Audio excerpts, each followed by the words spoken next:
Greetings, fellow Earthlings. This is Dave Smith with another episode of And Another Thing with Dave. Want to talk to you about this crazy pandemic situation we're experiencing here. I don't know if we're asking enough questions. You know, it's always a good thing to ask questions. You always want to question authority.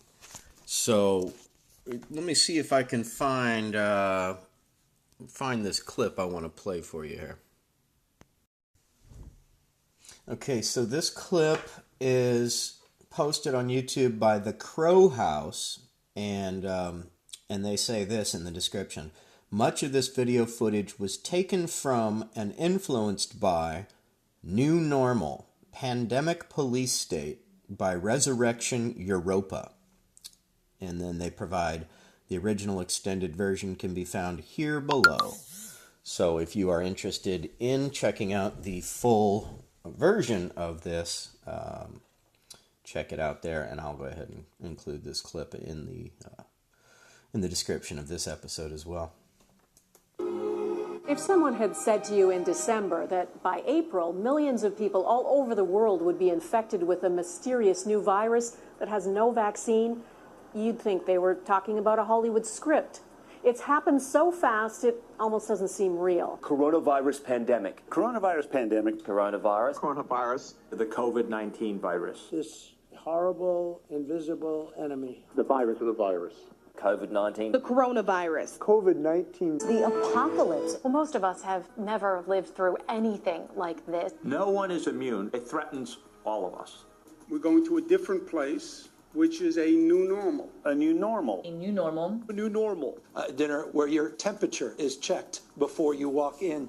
A new normal. New normal. Embrace the new normals of social distancing and sheltering in place, all the physical isolation. The new normal. The new normal? When we get out of the new normal and get to a new normal. The new normal? This is the new normal. If you want to go to a restaurant, you're going to have your temperature taken before you're allowed inside to dine. So that's just the new normal. New normal. This new normal is going to look very, very different. Not normal, but a new normal. Long lines for food becoming a new normal. The new normal. New normal. There will be a new normal. A new normal. New normal. A new normal. The new normal. A new normal. This is the new normal. This is our new normal. Our new normal. A new normal. Our new normal. New normal. The new normal. Our new normal. We will transition into the new normal. And this new normal is just the normal of future generations. All of us should be able to name all the people we've been in close contact with over the last 2 weeks as a new normal. Our new normal. The new normal. Our new normal. Our lives will never be the same. The new normal. This new normal.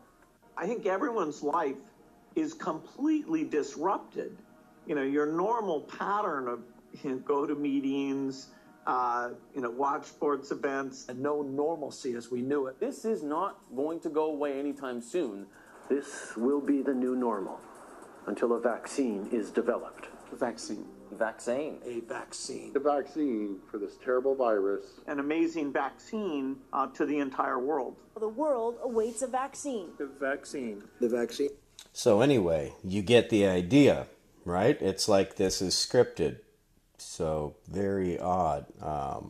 Very, very odd. So I just want to provide options, and here's some interesting information. This is coming from The Last American Vagabond. All roads lead to dark winter. This was written on, or posted on April 1st of this year, 2020. And written by Whitney Webb and Raul Diego. So the header is, the leaders of two controversial pandemic simulations that took place just months before the coronavirus crisis, Event 201 and Crimson Contagion, share a common history. The 2001 biowarfare simulation, Dark Winter.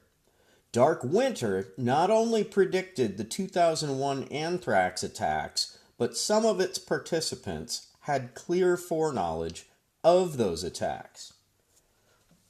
All right, so let's get into it. During the presidency of George H.W. Bush in the early 1990s, something disturbing unfolded at the U.S. top biological warfare research facility at Fort Detrick, Maryland. Specimens of highly contagious and deadly pathogens, anthrax and Ebola among them, had disappeared from the lab.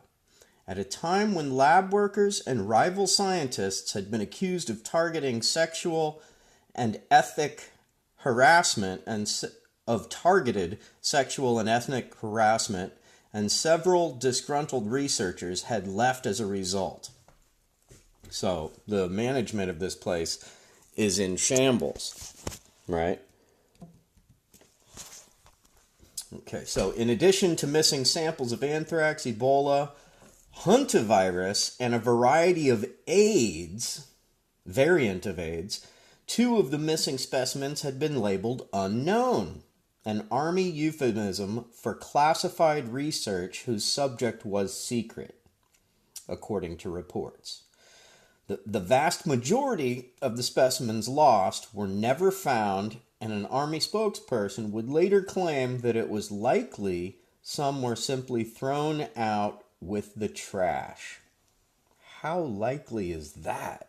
I mean, these are like top secret things that we're spending tons of money to try to work on and develop, and oh yeah, I'm just going to toss it over here. Yeah, right. More likely sold to some third world nation or used by some evil supervillain within our deep state.